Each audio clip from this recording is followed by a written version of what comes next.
प्रीति जी, राजपुरोहित महिला शिखर सम्मेलन 2021, जिसका विषय जहां बेटी खड़ी होती है वहां जीत बड़ी होती है, यह उन बेटियों के लिए है जो आकांक्षा रखती है, जो अभिलाषा रखती है, जो जिज्ञासा रखती है कि मैं अपने परिवार के लिए, अपने समाज के लिए, इस देश के लिए कुछ करूं। उन महिलाओं के लिए है जिन्होंने शादी कर ली है, बहू के रूप में घरों में है, और वो भी चाहती है, वो तो किसी न किसी की बेटी है, बेटी बहू एक ही होती है, वो चाहती है कि जहां बेटी खड़ी होती है वहां जीत बड़ी होती है। मैं भी कुछ जीत का जो है ऐसा काम करूं समाज में, परिवार में, देश में।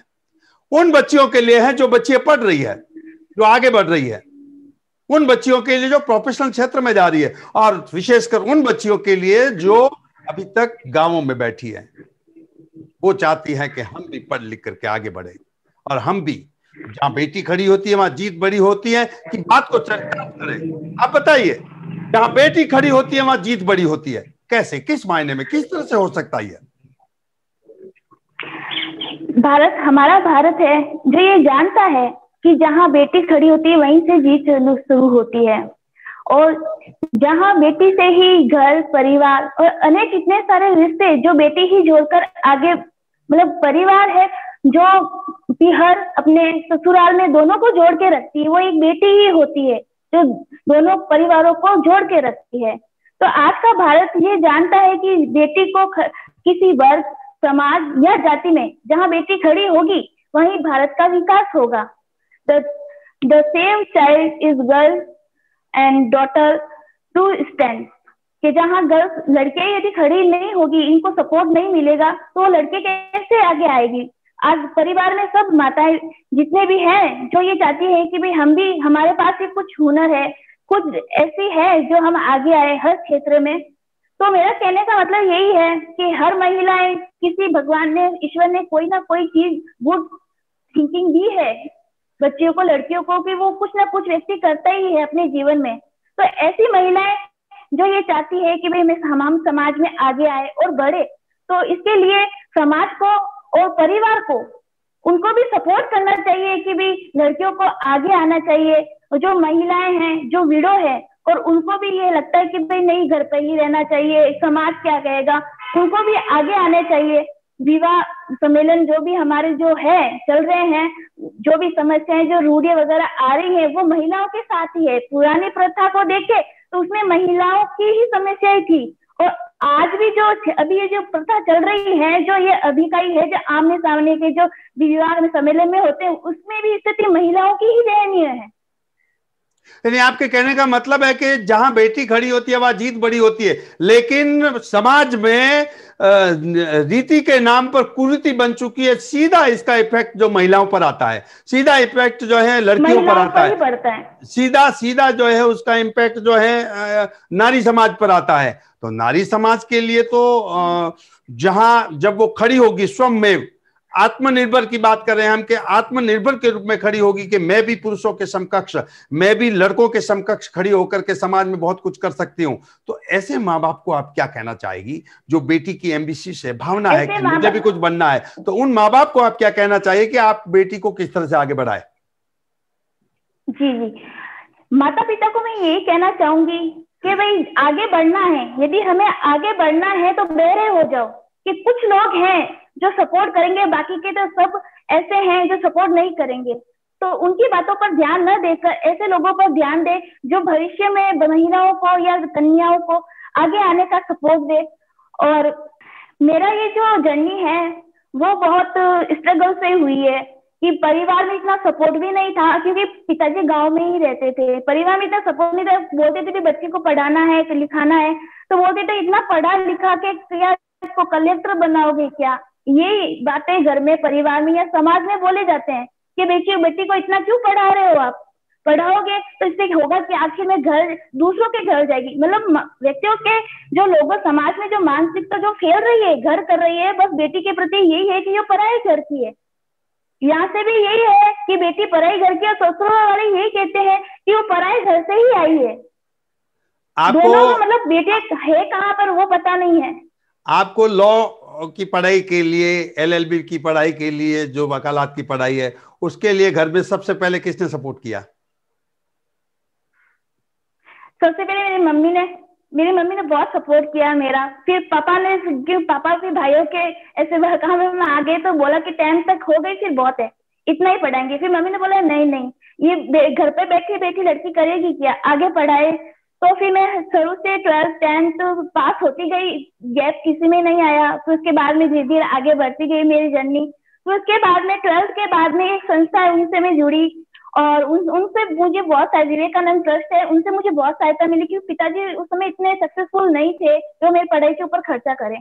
तो उन संस्थाओं ने मेरी बहुत सहायता की एजुकेशन में, तो उनकी सहायता से ही मैं इतना पढ़ पाई हूँ। और मेरी यही उम्मीद है कि मैं इतनी पढ़ पाई हूँ, तो उन जो बच्चे हैं जो बच्चों को पढ़ा रहे हैं और उन जो बच्चों को फीस भी दे रहे हैं, तो मैं भी अपने पैसों पर एक सैलरी उनको भी दूं। मेरी यही है कि जो गरीब लड़के हैं जो पढ़ नहीं पा रही है, तो उनको भी मैं अपनी सहायता दूं, उनको सहायता दूं कि जिससे वो अपने भविष्य में आगे अन्य लड़कियों को भी सहायता करें, क्योंकि आज के क्षेत्र में जो लड़कियां हैं उनको शिक्षित होना बहुत जरूरी है। बहुत बढ़िया बात कही आपने। लेकिन मैं ये पूछना चाहूंगा आपसे कि आपने एलएलबी और वकालत की जो पढ़ाई चुनी, आप सीए की, सीएस की, दूसरे प्रोफेशन की, डॉक्टर की भी चुनी, तो आपके क्या दिमाग में रहा, क्या केंद्र बिंदु रहा कि मुझे वकील बनना है और मुझे वकील बनकर ये काम करना है? जी जी, मेरा ये माइंड में रहा कि एक किस्सा है जो मेरे गांव का ही है। तो इसमें क्या, बच्चियों का जो बाल विवाह हो रहा था, बच्चियों का बाल विवाह हो रहा था, तो यहाँ पे क्या है कि जो पुलिस जो अधिकारी हैं, तो वो सब मिले हुए थे यहाँ पे, भोजन सब किया, मैंने उनका वीडियो भी लिया एक्चुअली। फिर मैंने वो फोन किया तो उन्होंने उठाया नहीं, क्योंकि आज के समाज में प्रशासन भी, सच माने तो प्रशासन भी ऐसा ही हो चुका है। तो भ्रष्टाचार से, तो मैंने एसपी को फोन भी किया था, तो एसपी ने, मैंने कहा कि भाई पुलिस वाले सब मिले हुए हैं, तो आप डायरेक्ट इधर ही आना विवाह समारोह। तो 17 लड़कियां पकड़ी दी गई है यहाँ पे। तो फिर उन्होंने हरजाना वगैरह जो भी है वो लिया उनसे। तो मैं ऐसा था कि हमारे समाज में आज भी वो स्थिति वैसी की वैसी है।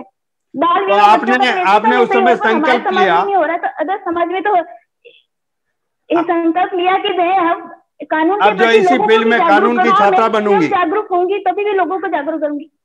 उस समय आपने, ये आपका टर्निंग पॉइंट था कि आपने संकल्प लिया कि जब इस तरह की व्यवस्था है तो मैं कानून की छात्रा बनूंगी, कानून की बात बताऊंगी और अवेयरनेस दूंगी कि ये रीति जो है ये कुरीति है और कुरीति को जो है बदलना, उन्मूलन होना बहुत जरूरी है। तो वहां से आपका टर्निंग पॉइंट आया। और जब एलएलबी कर ली, जब आपको जो सर्टिफिकेट मिल गया, सेवट वकालत का जो है आपको जो है ये मिल गया, तो उस समय घर में कैसा माहौल था जब आपके वकील बनने के तुरंत बाद में? उस समय तो सब खुशी से हाँ, उस समय तो कह रहे थे भाई अच्छा लड़की अच्छा काम कर रही है, समाज की सेवा ही करेगी। चलो, मम्मी ने यही बोला कि वकील बन गए हो तो आप नेकी पर चलना, सच्चे बोलना, और जो लोग गरीब हो तो उनके, मतलब ऐसे नहीं कि भाई गरीब है तो हम इनकी सहायता नहीं करेंगे, पर यह है कि जो वकील का पैसा आपने अपना लिया है तो उसके लिए आपको सत्यनिष्ठ होना जरूरी है। समाज की जो कुरीतियां हैं जो महिलाओं के साथ में हो रही है उनको भी उजागर करना चाहिए। एंड कभी ऐसा लगा आपको कि बीच में कि काश मैं एडवोकेट बन पाऊंगी कि नहीं बन पाऊंगी, ऐसी परिस्थिति भी रही? और उसके बाद में फिर ऐसा विचार भी आया कि नहीं, हाँ कुछ न कुछ ऐसा, उस सामंजस्य में, उस कालखंड में, उस संधि में आपका ऐसा कुछ हुआ और फिर बाद में आपका टर्निंग पॉइंट शुरू हुआ फिर आगे? ऐसा तो कुछ हुआ नहीं, बस मेरा तो ये विचार था कि मैं बीएड करने के बाद में कोई टीचर जॉब में लग जाऊं। फिर एकदम ऐसा माइंड में पता नहीं कैसे ही, मतलब ऐसा विचार आया इस घटना को देख कर के समाज में आज भी समाज रूढ़िवादी से घिरा हुआ है, तो मैंने सोचा कि क्यों ना मैं वकील वकालत करूं और समाज में जो कुरीतियां हैं जो मेरे सामने घट रही है, जो मैंने सिर्फ प्रशासन को भी देखा, पुलिस को भी देखा, जो सामने ऐसे बेधड़क से कर रहे हैं, कानून की धज्जियां उठा रहे हैं, तो उनको कैसे रोका जाए और समाज को कैसा आईना दिखाया जाए। तो एसपी साहब है, उन्होंने भी मेरे को शाबाशी दी थी कि आपने बहुत अच्छा काम किया है, पर आज भी समाज में पकड़ने से कुछ नहीं होता कि समाज के मन में वो ऐसे ही है, रूढ़िवादी से इतनी जड़ें मतलब उसमें पकड़ चुकी है कि उनको जड़ से निकालने के लिए बहुत आपको, मेरे को, बुद्धिजीवी व्यक्तियों को बहुत संघर्ष करना पड़ेगा, तो हम इन मुहिम पर पहुंचेंगे, उनको हम निकालेंगे जड़ से बाहर।